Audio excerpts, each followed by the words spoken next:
விரோபாகர் யார்? விரோபாகர் என்பது சிவபெருமானின் கோபத்திலிருந்து தோன்றிய ஒரு அதிபகீர் மற்றும் அழிவுக்கான அவதாரம். இவர் அரக்கர்களையும் அகங்காரமுள்ளவர்களையும் அழிக்க பிறந்தவர். அவதாரத்திற்கான பின்னணி: பார்வதி தேவி தட்ச பிரஜாபதியின் மகள்.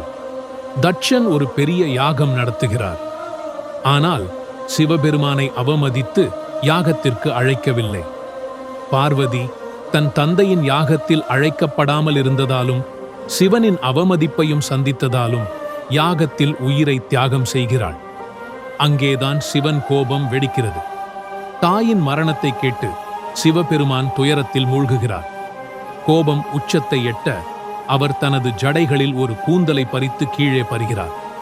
அந்த கூந்தலிலிருந்து உருவானதே வீரபத்திரர், விரோபாகர். விரோபாகரின் செயல்: விரோபாகர் தட்சனின் யாகத்துக்கு சென்று அந்த யாகத்தை நாசமாக்குகிறார், தட்சனை தண்டிக்கிறார், யாகத்தில் கலந்த தேவர்களையும் அழிக்கிறார். யாகம் முழுவதும் சாம்பலாகிற்று. பின்னர் என்ன ஆயிற்று? பிரம்மதேவன், விஷ்ணு முதலிய தேவர்கள் சமாதானம் பேச சிவன் கோபம் குறைகிறது. தட்சனை மறுபடியும் உயிர் கொடுக்கிறார், ஆனால் ஆட்டுக்கிடாயின் தலை வைத்துக் கொண்டு. யாகம் மீண்டும் நடக்க ஆரம்பிக்கிறது. ஆனால் இப்போது சிவனின் நாமமும் சொல்லப்படுகிறது. இந்த அவதாரத்தின் பொருள்: அகந்தையை அழிக்கவே சிவன் இந்த அவதாரத்தை எடுத்தார்.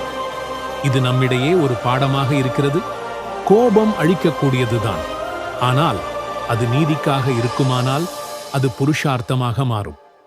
விரோபாகர் அவதாரம் சிவனின் தீயையும் திருத்தும் சக்தியின் வடிவம்.